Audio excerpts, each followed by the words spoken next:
Welcome back once again to Behind the Bastards, the podcast about the very worst people in all of history. And folks, this week, I've said this a couple of times, but I always mean it. This is one of the worst guys we're ever going to talk about. And in order to really get behind this bastard in a way that makes him palatable, we've got to bring on one of the best guests we've ever had. A man who needs no introduction, perhaps the Eddest of all Helms. Ed Helms. Welcome back to the show, Ed. Thank you so much. I'm so glad to be here. Yeah. Sorry. No, I agree. I'm extremely Edish. Eddie. Ed. I don't know if I'm the Eddest, but You're definitely the Helmsist of Eds. I'm the Helmsiest. That's for sure. And you're the host of Snafu. Right. Yeah. Great podcast. Entering season 3. It's a podcast about some of the biggest screw-ups or fuck-ups, I guess, just based on the literal translation of the title, in the history of the U.S. government. Last season, you talked about the massive, sweeping, unprecedented civilian-led infiltration and expose of FBI surveillance files. And this season, you're talking about how the U.S. government tried to poison a shitload of people during Prohibition. Yeah, it's a dodgy world out there, folks, and we are living in it, to say the least. But no, thank you for that plug. I'm extremely proud of Snafu. It's a labor of love. It's an unbelievable amount of work, but we have an incredible team between Gilded Audio and Film Nation and myself, and we just do a ton of research. It's legit. It's like legit research, really good. History. It's real history. And then the book, of course, I have a book that just came out. I don't even have one to show you. Oh my gosh, I'm so unprepared. On the YouTube, we'll put the graphic up for folks. We got you. Yeah, it's a fantastic book. New York Times bestseller. Hell yeah. Also called Snafu: The Definitive Guide to History's Greatest Screw-Ups. Lots of chapters. Each chapter is a different screw-up. Unlike the podcast, where the entire season is one screw-up. You get a whole caboodle in the book. Fantastic. Caboodle of snafus. Well, we're talking about a great screw-up today, although it's not a screw-up of just the U.S. government. It's more like every time a cult leader gets way too big for their britches, it's kind of like a collective human screw-up. Like, oh man, we really let that guy get too far. We shouldn't have let that happen, right? You're looking at like Jim Jones and like, oh shit, man, we really, we screwed up. How did that happen? Today we're talking about a guy, you may not recognize him by name, but I think a lot of people will recognize the cult. The dude was named David Berg, and his cult was called the Children of God, or the Family International. Have you ever heard of these guys, Ed? Just the most, the tiniest bit. Like I have the broadest sense of this group. I might recall more as you go. Yeah. These guys are, if you kind of want to cut cult leaders into like 3 different groups, you've got kind of on the lightest end the guys who like, there's some psychological abuse, they're taking money from people, but they're not committing any like serious violent crimes, right? They're just kind of in it for the cash. And then in the middle, you've got the guys where they're like physically and mentally abusing people, but they're not like killing anyone. David Berg is on kind of the far end of the spectrum, where like he is just some of the worst stuff I've heard of a cult leader do. He's about as extreme as it gets. And he's interesting because he's not just like a weird religious cult leader. He was like fusing a bunch of hippie ideology in with this kind of like evangelical, like Christianity, like Pentecostal preaching in the mid-century. He's a very weird guy. But yeah, I'll just get into it here. Like nothing you just said makes sense. That doesn't sound right. But that's the beauty of cults. Like they just kind of make it up. Yeah, they can make it up as they go along, and they're very rooted in their time, right? This cult couldn't have gotten started any other year but like 1968, which is in fact when it gets started. David Brant Berg was born on February 18th, 1919, kind of at the height of the influenza pandemic. His parents were Virginia Berg and Hjalmar Berg. They were both evangelical Christian preachers participating in what was called the revival movement, right? So at this time, you've got a lot of these like traveling itinerant preachers moving around throughout the U.S., mostly, but not entirely, in like the South and Southeast. And so you've got this network of churches, but also these traveling preachers who make their money getting crowds and hyping them up. And there's a lot of, sometimes they're doing like fake psychic surgery. Sometimes they're doing like snake handling, where they'll like milk a snake of its venom and then pretend to get bit beforehand to be like, look, God protected me, right? Like it's a show act in addition to being preaching, right? And that's the big movement at the time, and that's how David's parents kind of make their living. David would later write that his father, Hjalmar, who was a Swedish immigrant to the U.S., had been converted by his maternal grandfather. And before finding Jesus, Hjalmar was a, quote, cigar-smoking, beer-drinking, wild dancing, party-going, good-looking, and loose-living young man of the world. I would think anyone named Hjalmar it fits that description. Yeah, seems like Hjalmar. A loose-living man. What origin is that name? Swedish, yeah. Oh, okay. He's very Swedish, yeah. Hjalmar, I like it.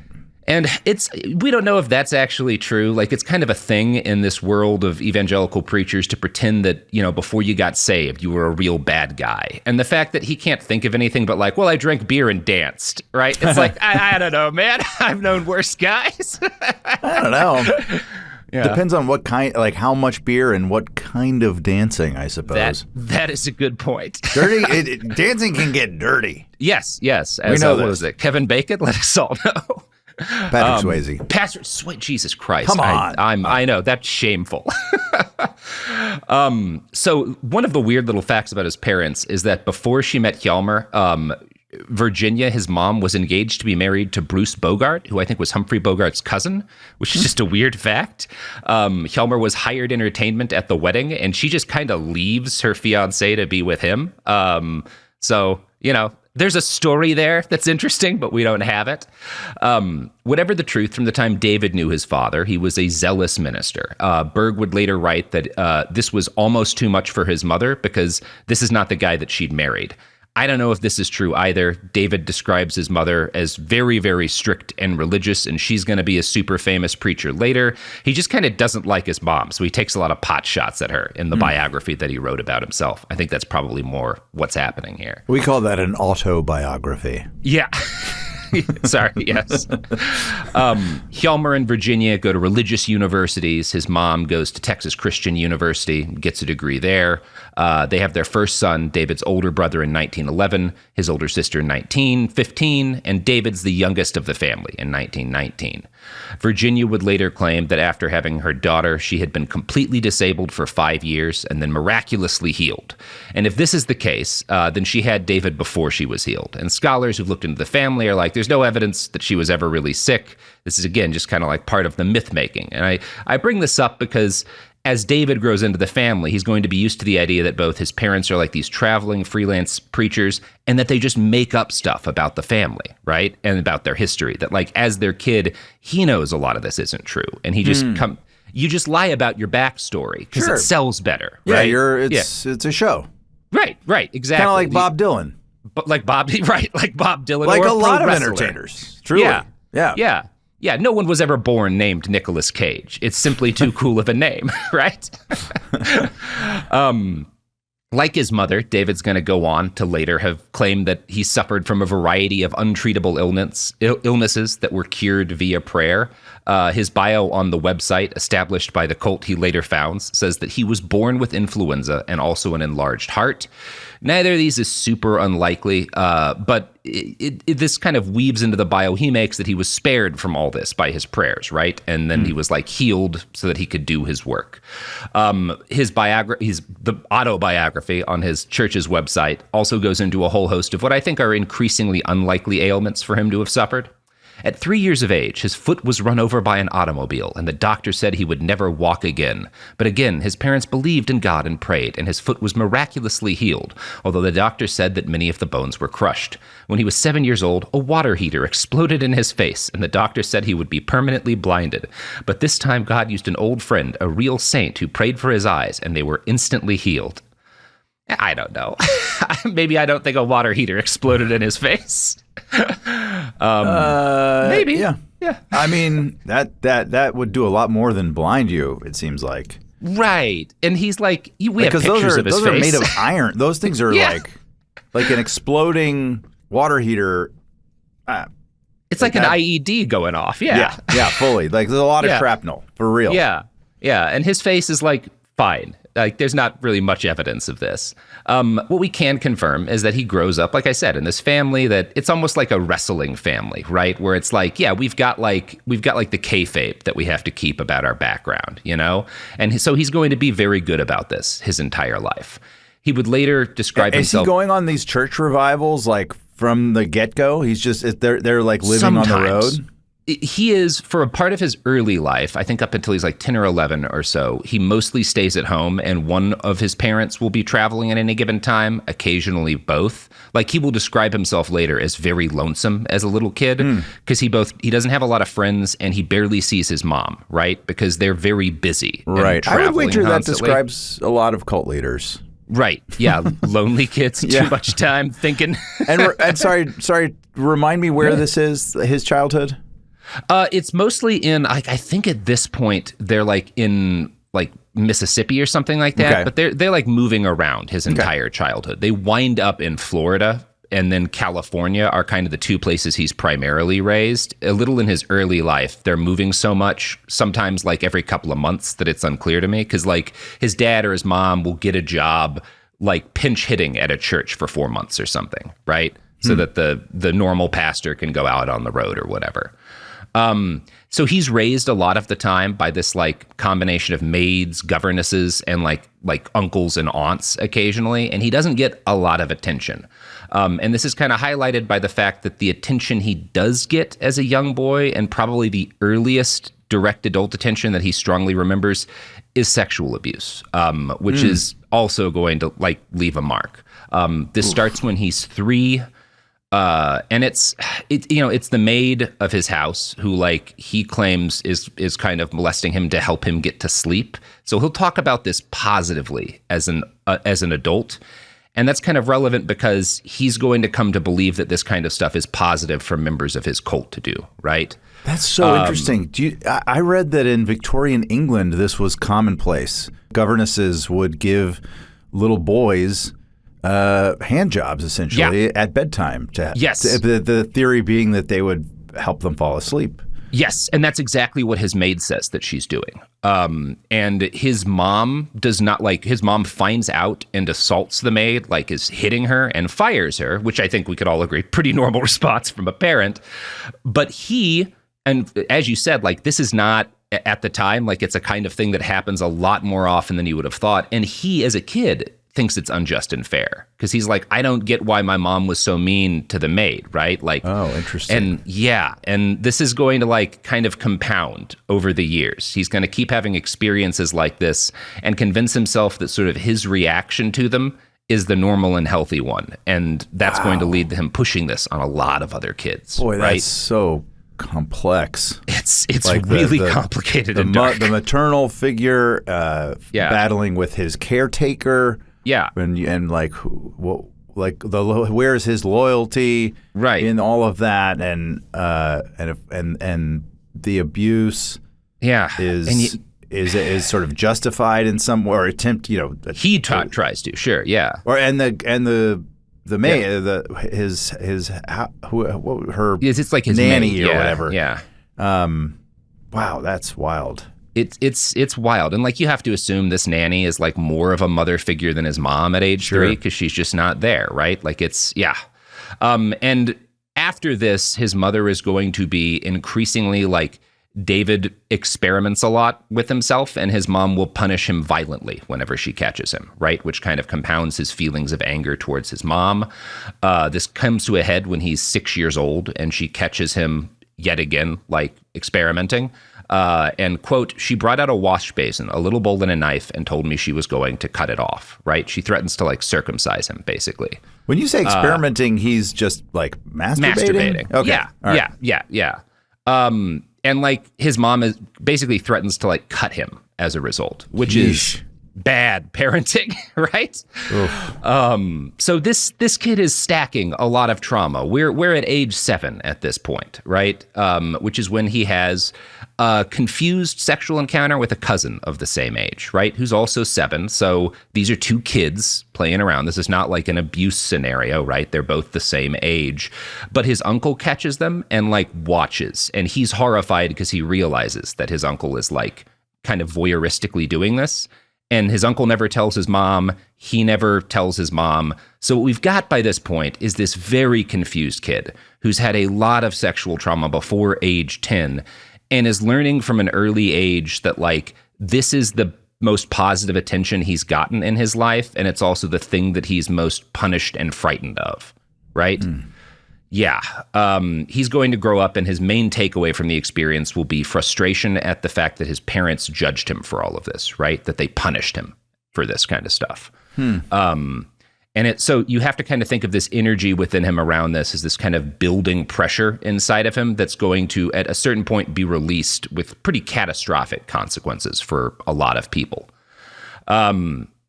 He also is really frustrated as a kid that his mom is usually the one punishing him. He thinks his dad should be doing that. He sees his dad as like kind of weak and being dominated by his mom.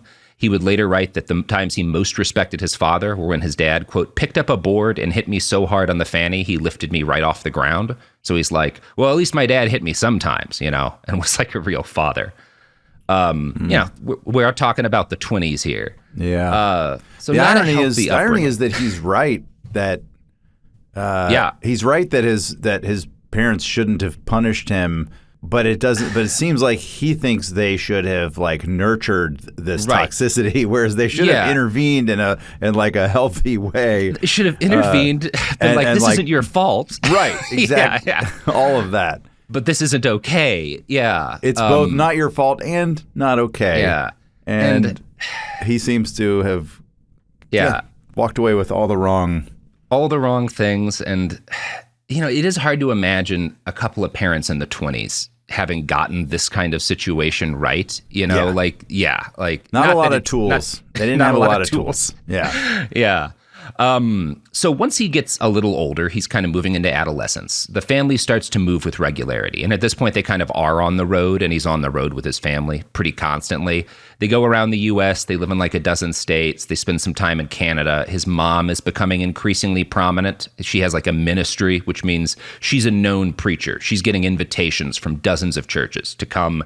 And the way this works is it's honestly the evangelical preaching business works a lot like stand-up comedy does today, where a venue invites you or you get hooked up through an agent and you take like half of the offering. So you give a preach, people donate money, you split it with the venue, right? That's kind of how these people are making a living.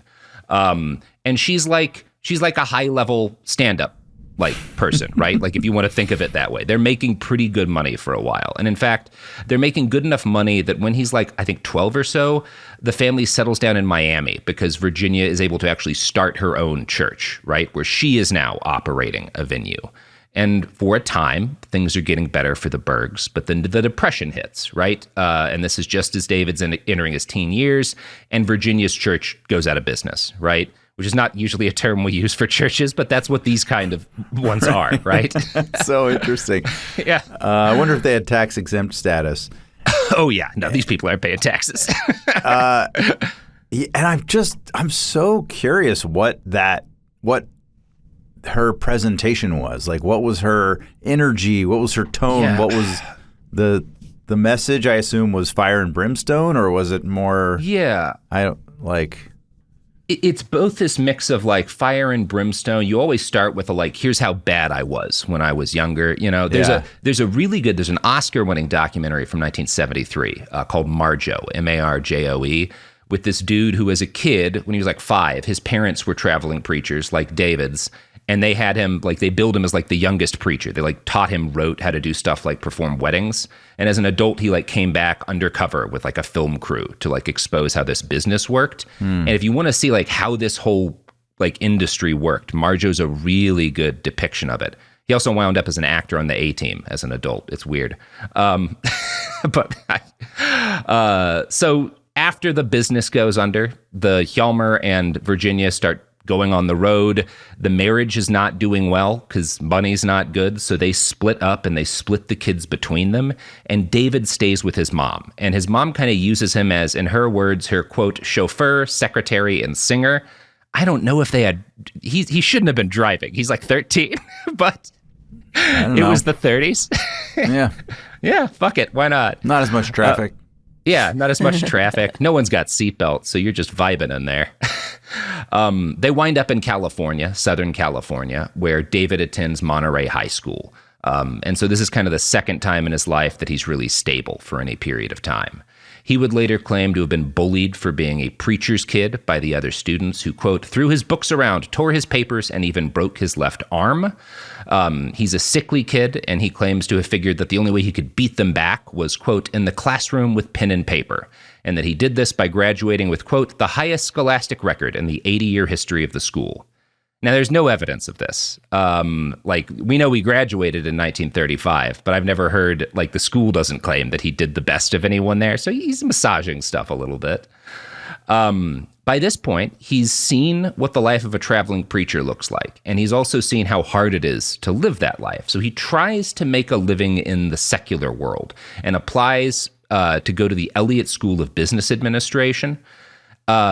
This, I think, is in Washington, D.C., but there may have been another business school by the same name that's since got out of business. But he's only there for a couple of months before he drops out. So, and I think this is just part of, he hasn't had a normal education.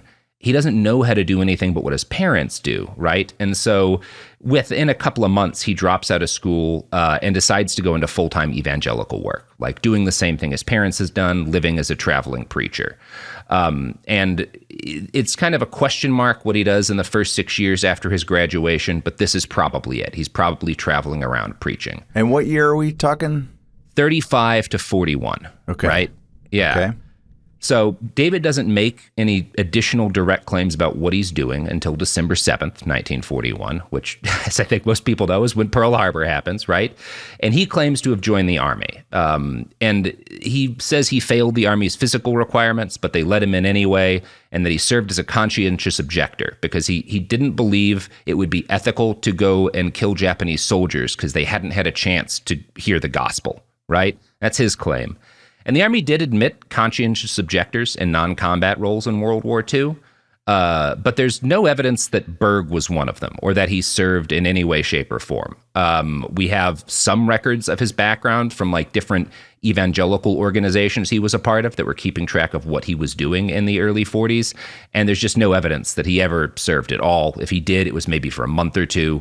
He claims that he caught double pneumonia and got so sick that the Army discharged him because they thought he was going to die.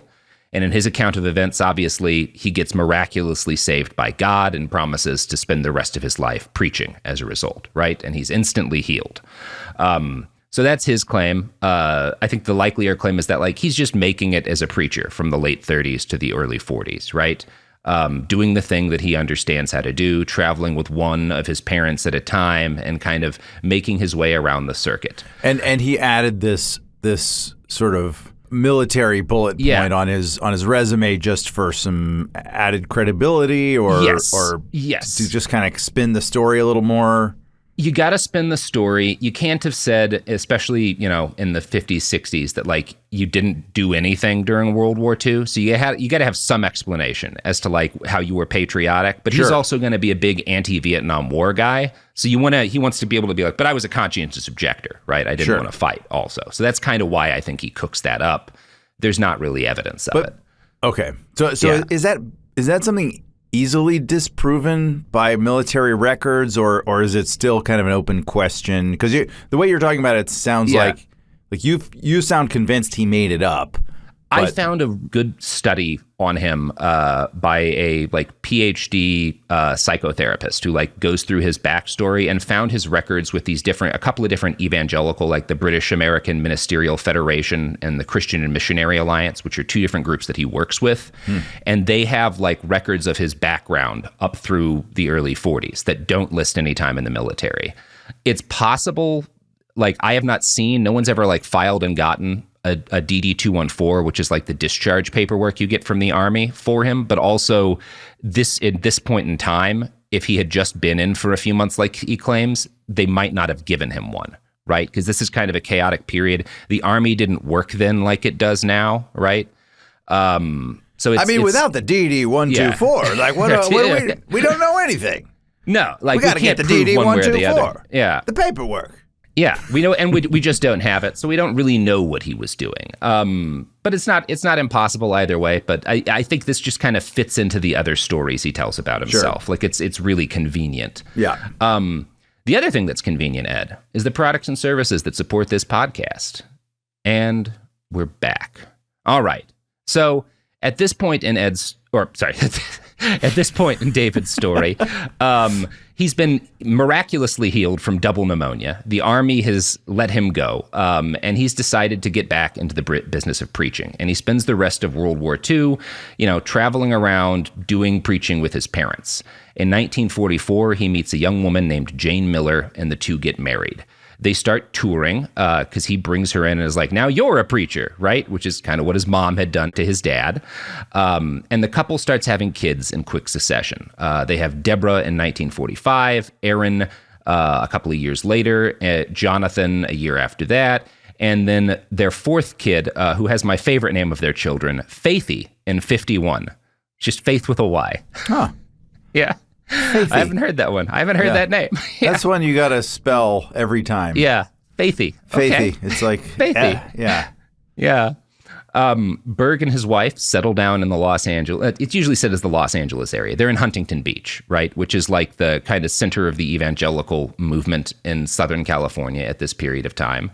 And he starts going to California's Southern Bible College in 1948 to continue his education.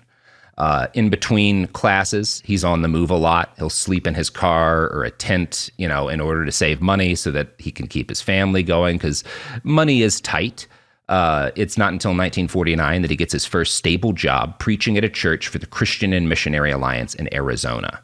Now, by this point, he'd started calling his wife, Jane, Mother Eve. And in an early show of kind of how his charisma worked, people around them just sort of went along with it, even though I think it's kind of sacrilegious to call your wife Eve. Like, I don't know. That's just a little weird. But maybe it was kind of just like a nickname. It's like a nickname. And it's sort of he's got that charisma where, like, if he gives someone a nickname, everyone picks it up, right? Yeah. Like, people just kind of listen to what he says about stuff like this. Now, here's what his church bio, which is he probably writes, paints of this period of time in his life. His congregation was a mixture of Southern whites, Indians, and Mexicans who didn't like each other, and eventually the wealthy family which controlled the church board urged the denomination to send him elsewhere. They didn't like David because of his integration policies and his preaching that they should share more of their wealth with the poor, beginning with him and his little family. So... I do love that even in that, there's a little bit of griftiness that comes out, right? It's so funny. It's so magnanimous. It's such an intrinsically a wholesome thing to advocate and preach. Integration, sure, great. But then it has a little bit of give me a little bit of money. Yeah, if some of that cheddar falls on me. What's wrong with that? What about old David, huh? Yeah. Didn't David get a cut? You're gonna cut Mother Eve out of this? Yeah. Come on. Now, this does not seem to be they just didn't like that I wasn't racist, doesn't seem to be the true story. His eldest daughter, Deborah, would later tell journalists, no, he got accused of sexual misconduct. He started an affair with a married woman in his church while he was married. And when it got found out, they were like, well, you're fired. This is like the one thing you can't do, right? A lot of them do it. But yeah, he gets in trouble for this. His family would also claim that during this period of time when he was on the road, he would regularly pay sex workers while he was preaching. His children also accused him later of having slept with all of their housekeepers. So this is a guy who's got a lot of his personal life is messy. And I think that's probably why he gets fired, right? And maybe just the adultery was kind of the last straw. Is Mother Eve still in the picture? Oh, yeah. Okay. She's never happy with him. They do not have a great marriage, although a lot of that seems down to be he's just cheating like constantly on her. Yeah. Now, he gets really angry when this missionary alliance lets him go. Berg declares for the first time that organized religion is corrupt and that the powers that be within the evangelical movement were holding him back. He starts referring to the leaders of these major churches as the system and accuse them of fostering churchianity rather than Christianity, right? So they're serving their churches rather than serving the faith, which is, in a large extent for a lot of these guys, a fair criticism. It's also like he's not any better, right? Like, sure. Yeah. Also, but I do love the word churchianity. Churchianity? That's churchianity. Good. Yeah. It seems like something that that someone would advocate at the annual church, like 4th of July potluck. Guys, we need more churchianity around here. We need more churchianity. Churchianity. He's got a gift for like words, right? It's also... It's very modern almost, like deciding to frame your enemies as the system. Like that, people do that all the time today, right? Like whether they're on the left or the right, everyone wants to be like, there's a system that I'm against, right? What's and like the great you can movie, be a rebel too. Is it Pacino or somebody? It's like, I'm going to put the system on trial. Oh yeah, Serpico. Yeah, exactly. Yeah, exactly. And then it's kind of reminiscent of our last discussion about old Curdy Yarvin. The cathedral, right? yes, exactly. Everything, you got to have a cool name for the for the enemy. Yeah, or how Andrew Tate will call it the Matrix, right? Like it's all of these. Yeah, you gotta have this big system that like you're the lone Luke Skywalker character trying to blow up this Death Star of, in this case, churches that you used to work at until you got kicked out for adultery. That's the. So whatever the truth behind why he was fired, the experience inspired him to attempt another move into secular life. So he goes to Arizona State University in 1951. I think it's not a party school at this point, but don't quote me on that, where he claims to have studied communism and walked away with the belief that it was a good idea, but it could only work if everyone was also Christian, right? So he starts to see the early Christian church. And when I say early, I'm talking about like before the Roman Empire was Christian, right? So when it's still kind of this underground organization, as essentially the ideal communist community. And modern evangelism is corrupt because it's obsessed with money. So he's starting to pull in, and right, like this is the early 50s when this is happening. So the hippie movement's not coming together yet, but you can see how when it does, he's going to be drawn towards some of the things they're talking about, right? Yeah. That said, the same year he goes to ASU, he's just there for a couple of terms, and then he goes back to Southern California to go to Bible school again. So his mind may not have been quite as made up at this point as he'd later claim. For much of the early 50s, he's working odd jobs. He has a gig at the DA's office. He works in construction. He's teaching junior high school at a private Christian school, trying to do anything but what his parents did, right? Because it sucks. There's something interesting here, which is that if you are struggling to kind of like maintain stability in your life and make ends meet in general, communism sounds pretty damn good. Yes, especially if you're like working with all these corrupt guys who are like, oh, it's all about the money for you, right? And like, yeah, I get it. But he's not gonna stick with these beliefs in like egalitarianism, right? When he starts getting money in his cult, the money goes to him, right? Like, so in 1954, he gets hired to work in Texas for a guy named Fred Jordan, who was one of the first wave of TV ministers. So he's like one of the first big ministers to have like a live TV like church program. And he's also training missionaries for foreign work. And Berg starts working in television effectively, right? And for 13 years, he's Jordan's right-hand man. He's marketing for the show. He's helping to produce it on a technical level. And this is the most stable job he's ever had, right? He's doing this for more than a decade. Most of his kids are raised to adulthood during this period of time. And, you know, Fred is his mentor. And this is kind of one thing that's sort of noteworthy about this is that Fred had a church before the one that he starts and gets a TV program on that he'd basically gotten fired from because he started cheating with one of the members of his congregation on his wife. And that had caused his church to leave him, right? So that's sort of like David knows that and kind of sees a kindred spirit in this guy because the same thing sort of happened to him.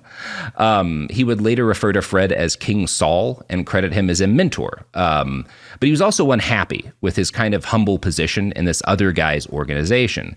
He's middle-aged now, and as he later wrote, I felt I was passing my prime, but had not yet found God's perfect will for my life.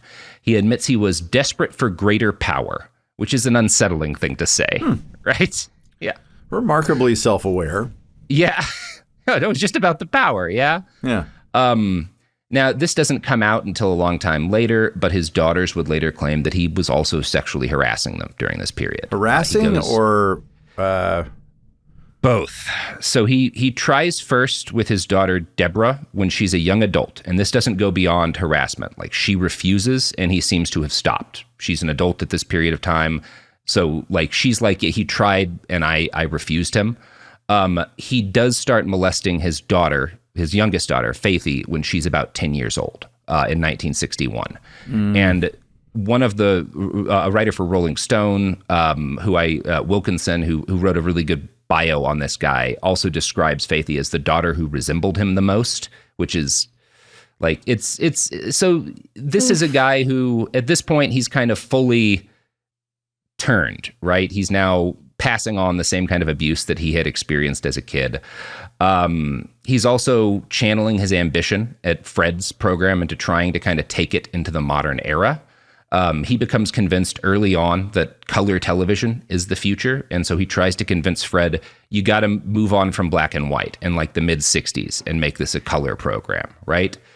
And this is expensive. It's not cheap to go color in this period of time. And Fred really fights him on it and eventually agrees. And despite David's best efforts, they can't sell the show to any stations. So Fred fires him in 67. So it's this kind of, his life seems like it's falling apart at this point. He's abusing his kids. He's lost his job. He would later tell, like, his version of events is that he once the show fails, he thinks Fred's going to fire him, but then he has a dream where everything's fine and God tells him to have faith. And he says the dream was signed by Fred himself. So he has a dream that his boss is cool with him. But the real boss doesn't get the memo about the dream boss. And this is what David writes next. He wasn't completely sure if they should stay there or not. So as a test of the will of the Lord, he wrote and asked Fred for total control of their property and to even have it put in his name. Fred only said no, but fired David again, this time for the last time. So his move is, well, I had a dream that things were fine. I'm just going to ask you to sign over all your property to me. Is that cool? Can you do that? No, bold move. You're refired. You're double fired. I don't even know what that means. You can't fire someone twice. It doesn't. Yeah. It's like, I guess he just had to say the words twice. Yeah. Because it just wasn't. You are really fired. No. Seriously, get out of here. Oh my gosh. This is starting to sound.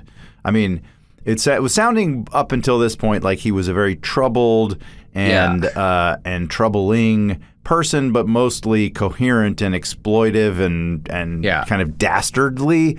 But this is starting to sound untethered to reality. He's increasingly losing his connection to reality, right? Like the fact that you would have this dream after your boss is like, man, I think I'm gonna have to let you go. You fucked up so bad. And then you're like, actually, I had a dream that it was fine. You want to sign over all your property to me? Is that cool? Can we do? No, absolutely not. So this is a bold move, and it fails. So David has to take his family back to Southern California, where his mom, Virginia, has a very big church in Huntington Beach, and she is super successful at this point. And she's like, you should come here and start preaching. There's all these hippie kids, right, who had gotten involved in the anti-war movement, started experimenting with drugs. And this is a major thing happening in the U.S. at the time, where you've got, it's 68, 69, the hippie movement reaching kind of critical mass, but also people keep falling out of it, right? They'll have really bad trips, they'll run out of money, something bad will happen to them. And there's also all these kind of new evangelical offshoot programs. They're called the Jesus Freaks, kind of colloquially, who start taking in these former hippies. And a lot of churches start as a result of this, and there's also a couple of different cults that start as a result of this, right? It's like people gathering up the shrapnel of the hippie movement. Manson. As a sort of, Manson, exactly. A great example of that, right? And sorry, did you say that his mom was now running a church in Huntington Beach? Yes, a big one. She is successful. She's super successful, and he's just sort of dinking around trying to figure it out. But she invites him back. Yeah. And she's and how old are his kids at this point, by the way? 3 of them are adults, I think, and one of them is late teens. Faithy's nearly adulthood. Okay. So his kids are mostly grown at this point. And has Faithy weighed in as an adult? Is she? Obviously, that's you don't have to say anything just because your dad's a famous monster, right? After he abuses you. But like, we don't have a lot from her. Deborah is the one who talks a lot about what he did. So U.S. involvement, obviously, in Vietnam's in full swing at this point, and David, he finds himself on the anti-war side of things. Maybe he is legitimately anti-war, right? Like, you can be a bad person and have like one or two good opinions, but maybe he also just sees it as like, oh, I want to, like my mom said, I want to get kids from this hippie movement, right? And so you kind of have to be on that side of things, right? It also may just have been natural, because like mainstream American society is this like the pro-war side of things, and he has always found himself kind of on the outskirts, right? And he also really finds himself drawn to a lot of the values of the hippie movement: radical acceptance and peace and love, the anti-war stuff. So he starts a new organization with his children, his oldest kids, called Teens for Christ. Now, he is 50 at the time, so that's your first problem, right? Probably shouldn't be running a teens organization when you're 50. But his goal is to reach all of these newly awoken hippie kids in Huntington Beach, at the apex of the hippie movement in Southern California, and convince them that the real path to radical change is a Christian revolution that can sweep away the corruption of like the warmongering administration and usher in a better future. He's got no church at first. In fact, he doesn't have much in the way of resources at all. So he preaches out of a coffee house called the Light Club. And I'm going to quote from a 2005 Rolling Stone article by Peter Wilkinson here. "Reject society," he implored them. With his long white beard and prominent Adam's apple, Berg evoked a crazed Santa. To his followers, he was mesmerizing. "Who are the real rebels of today?" he asked. "We are the true lovers of peace and love and truth and beauty and God and freedom, whereas you, our parents, are on the brink of destroying and polluting all of us and our world if we do not rise up against you in the name of God and try to stop you." He came to be known to his children as Moses David, or simply Mo. So it's all coming together, yeah. So I'm the only thing I'm confused by is that his mom invited him back. Yeah, but he doesn't have a platform. Like he's not in the church. He is. He's doing all this on the side, or what's the? From my understanding, and a little bit of this is unclear, but he is initially working with her in a couple other churches, but they don't like how radical he is. Okay. Because he's like really anti-war, he's like anti-military, and that's not super popular among like these otherwise kind of conservative Christian groups, right?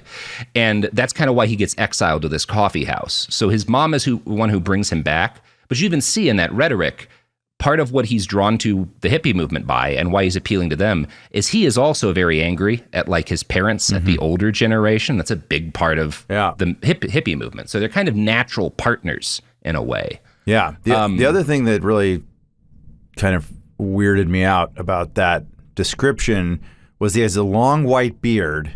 Oh, yeah. And a prominent Adam's apple. Those two things are hard to coexist because they are. Keep that trim. The implication is that his Adam's apple is so prominent that it protrudes through his beard. Through his beard. I love that you pick up on that. Because the beard would otherwise obscure anyone's Adam's apple.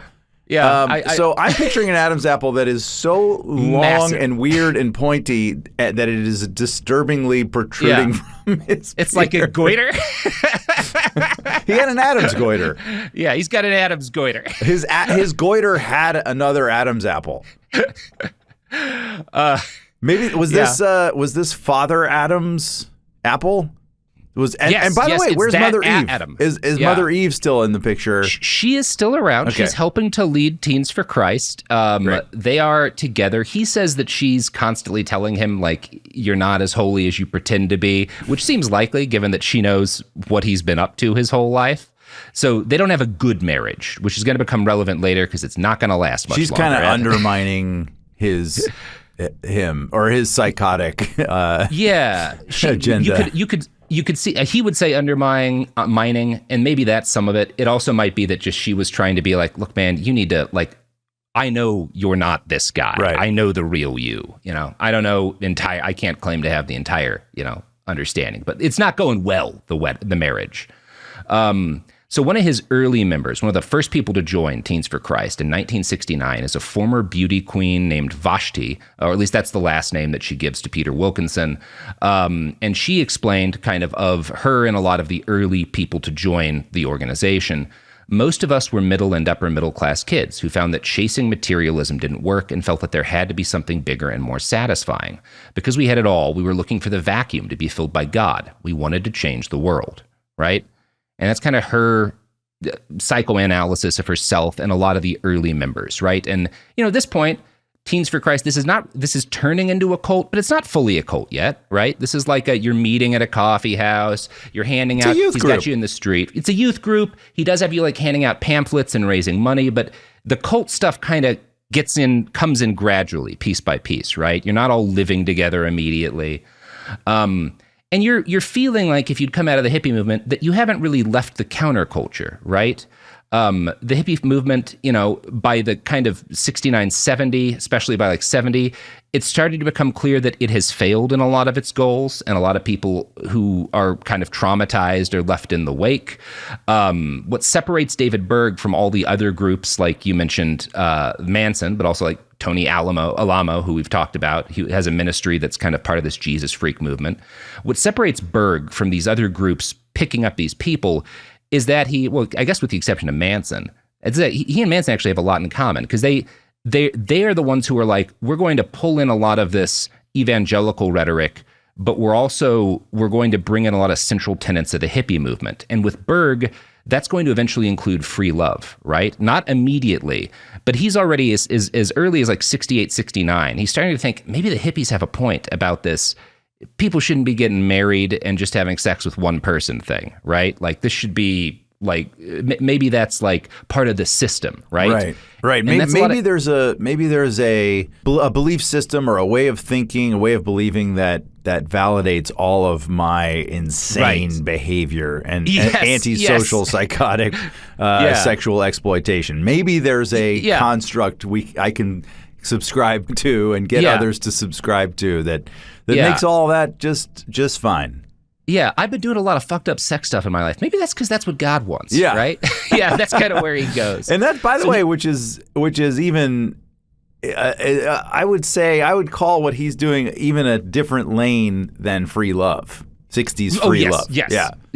I should be clear that and we'll talk more about this. Free love is the branding he's going to use. It's not that. Right. All right. That tracks. Yes. He also does preach a lot at this point at the coffee house. He starts preaching about the system. He refers to people in mainstream society as systemites, right? And he's cloaking himself in the language of rebellion to gain followers, and it works. Wilkinson's article describes how Berg used his early followers to recruit more.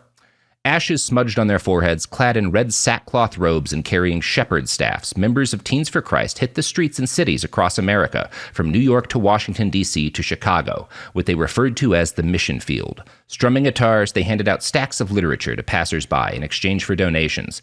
In those early days, money raised on the mission field went primarily to charities. Our duty is to the lost souls, intoned Berg, who traveled in a Dodge motorhome with his wife, Jane, and their 4 children.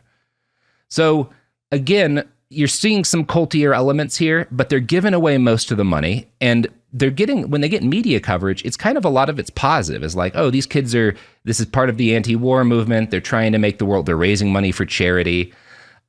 His mom, however, is horrified. She accuses him of being a carbon copy of Fred Jordan, the guy who'd fired him, and mocks his obsession with the system because she's done really well in the system.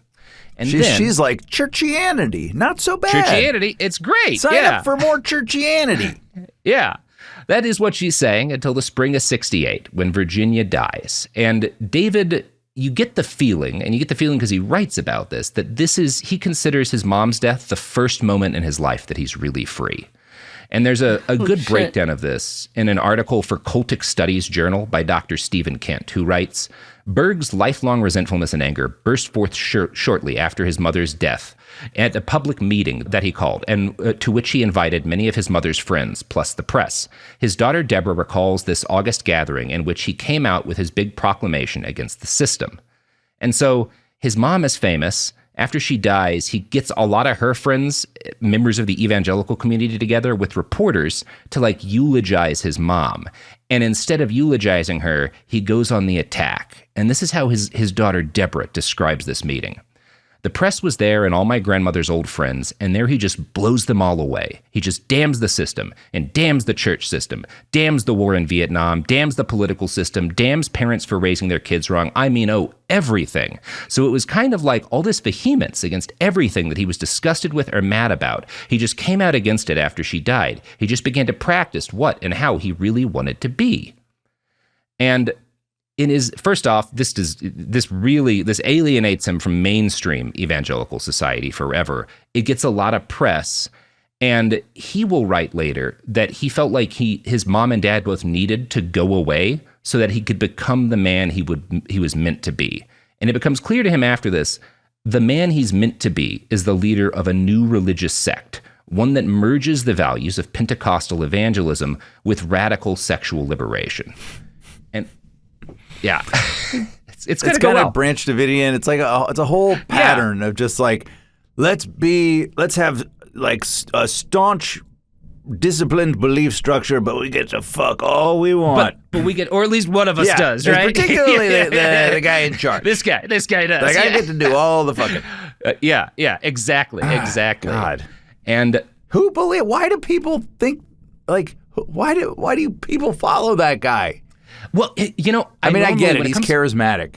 Yeah, he's charismatic. And it's interesting, Ed, because when it comes to guys like Koresh, I have that same question where it's like, but he's the only one who gets to do this stuff. Why do people go along with this? Berg starts that way, but as we'll talk about, eventually he's like, actually, everyone gets to have sex as long as I get to like direct the sex. Whoa. So it's weirder than that with him. But you do see like, I get why some people would be like into this, right?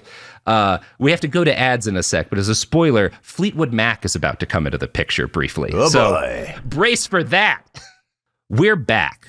So at this point, his mom is dead. It's like 69 or so. His mom is dead 69. And he's thrilled. And he is off the chain dancing now, right? on her grave. Right.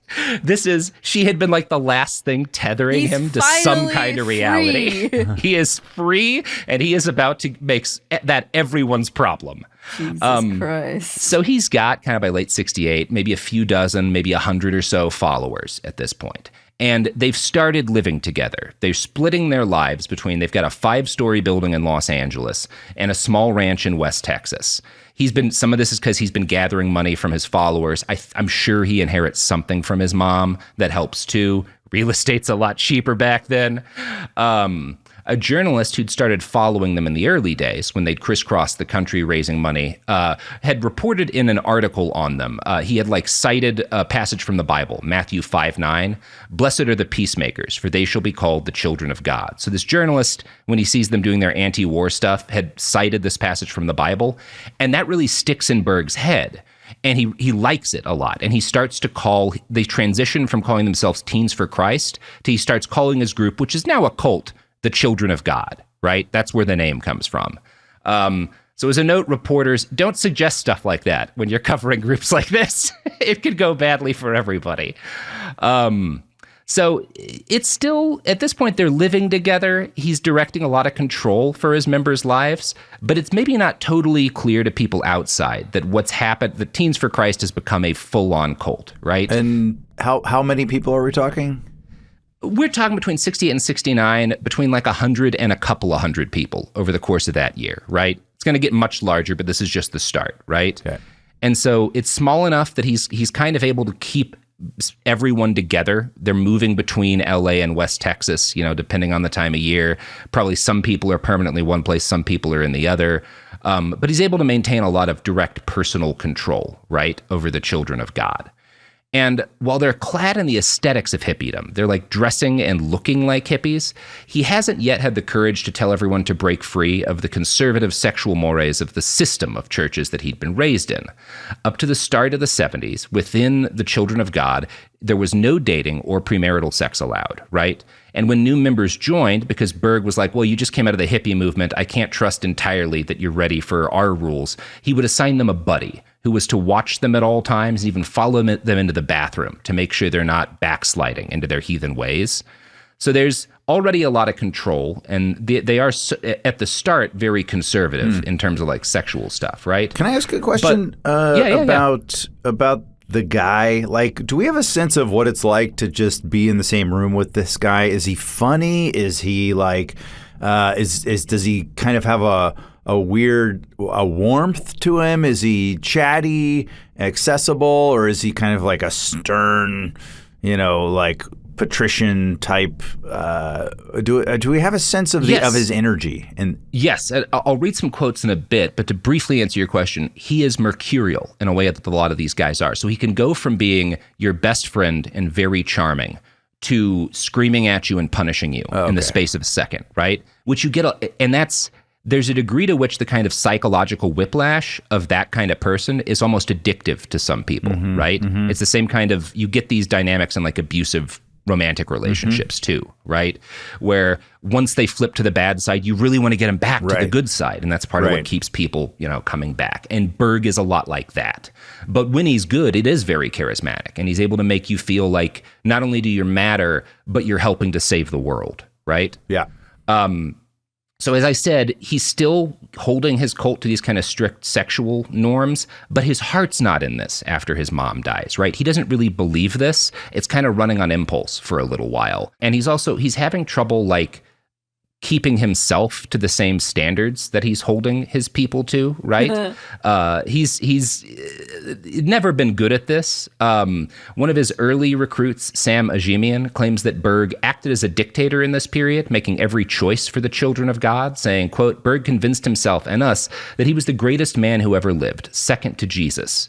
Now, this gives you a lot of leeway. Like, Berg starts drinking in this period, and he would often address his congregation while hammered. He is like a full-on alcoholic in this point.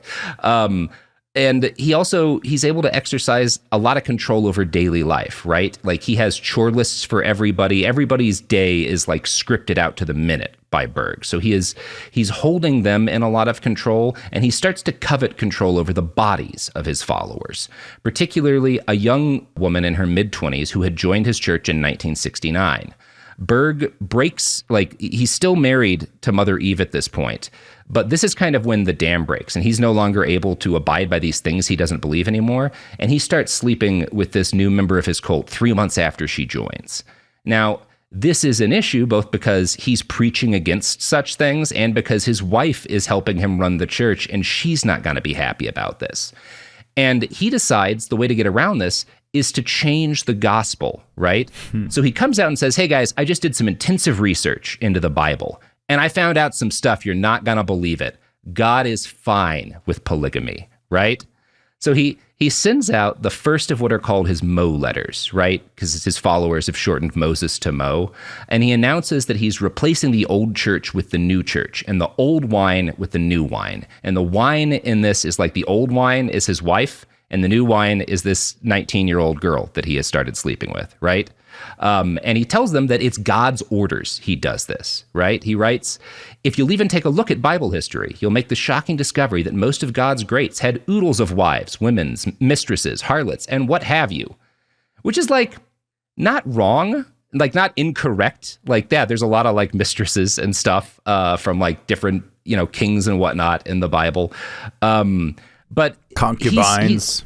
Concubines, right? And, you could even find some like early Catholic figures who are like, actually, maybe there's not a problem. Maybe the church doesn't have a problem with sex work. There's some actually interesting stuff from like kind of like the middle of the last century on that. And Berg is embracing this for a very selfish reason, right? Because he wants to have a bunch of different wives. And this is kind of the early 70s is when he starts putting this stuff out, when he starts saying, like, actually, it's cool for me to marry whoever I want. And by this point, kind of 71 or so, there's a couple of hundred members of the cult. And they've got communal houses and farms in a bunch of different states. And Berg is traveling around these different properties. He's not just sleeping with this 19-year-old member who joined. He starts going to every time he spends a couple of days at a new church house, he'll pick up a woman or two there and he'll start sleeping with them, right?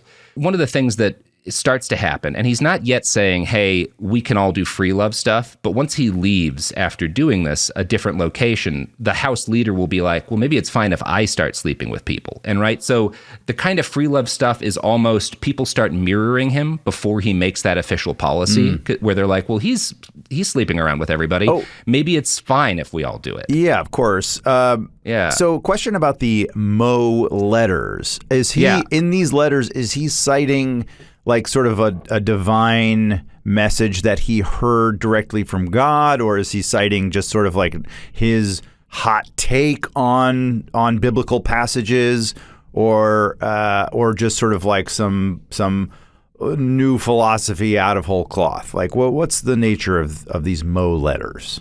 It's a little of both. So he is citing passages from the Bible to justify things that he's doing, but he's a prophet, right? He has a direct line to God. Mm-hmm. So there's stuff where he'll cite a passage that, like a lot of things in the Bible, you could interpret that a bunch of different ways. And he'll say, but God told me this is what it means. Right.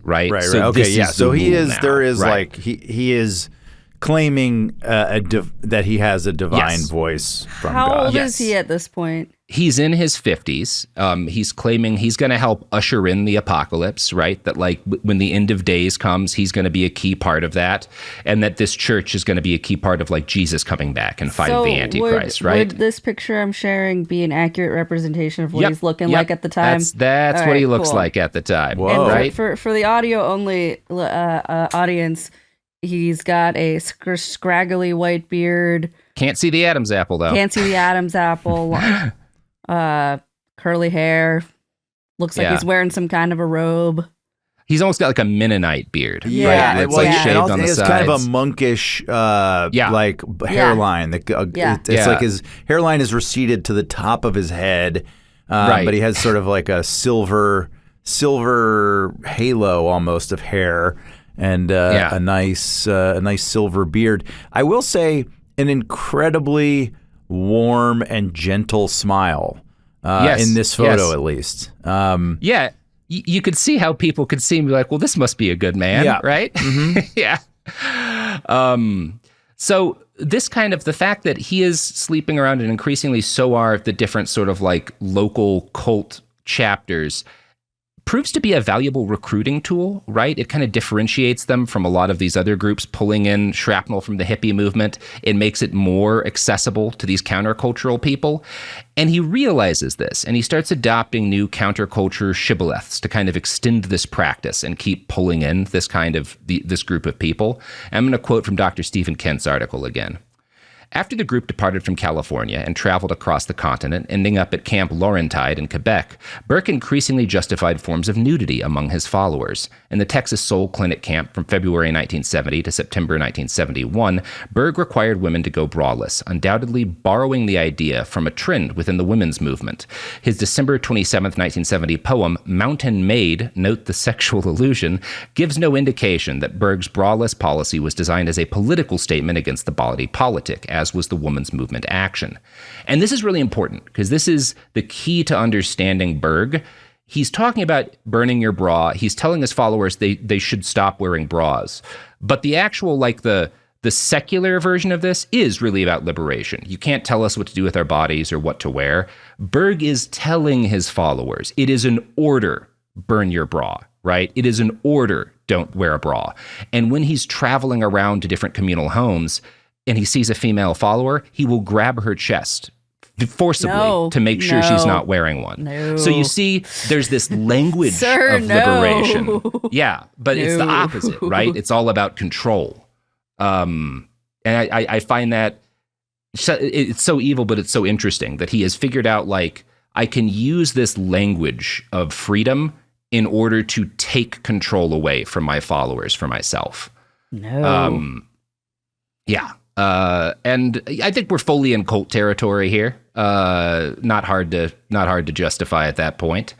And this is like, these are like orders, right? Like the fact that you're not, you have to dress this way. You can't do this. Like, I'm going to touch you at whatever point. Like these are these are his orders. And not only that, but his followers have to read this, like the erotic poetry he's putting out about stuff like this. And I just cited the poem Mountain Maid, which I am not going to read entirely for you, but I will quote a single stanza to give you an idea of the poem. And this is how long is the whole thing?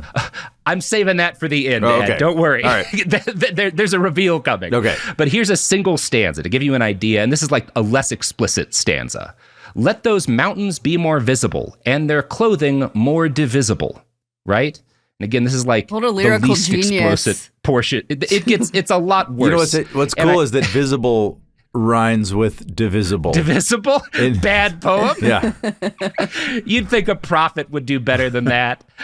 Now, I picked those lines because they're the least explicit portion of the poem. Cool. But I do need to read this note from Dr. Berg's piece, because Berg quotes 10 lines from the poem and then writes, the poem continues in this vein for a total of 301 lines.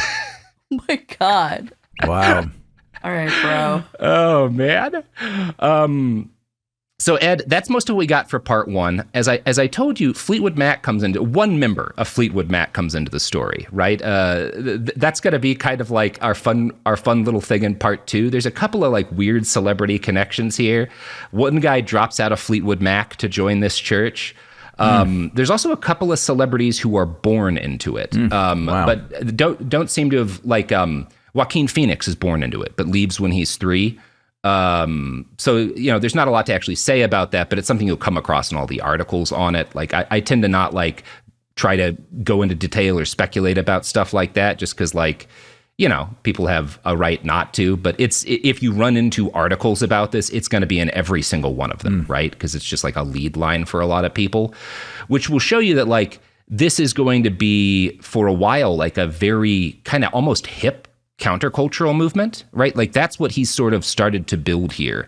And in the early 70s, even while he's being very abusive, there's almost this degree to which the children of God are cool, right?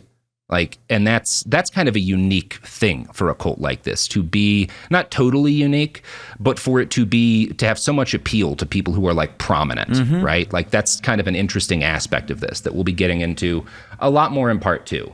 But Ed, part 1 is done. You want to plug your show at the end here before we roll out for the day? Yeah, let's talk a little more about Snafu, the fabulous podcast that I do, that I'm insanely proud of. And season 3 is out now. I'm in production on season 4, and I'm extremely excited about season 4 because we're breaking the format. We're doing something new and different and very exciting, which I'll get into more at another time. But season 3 is cranking along. And then, of course, my book.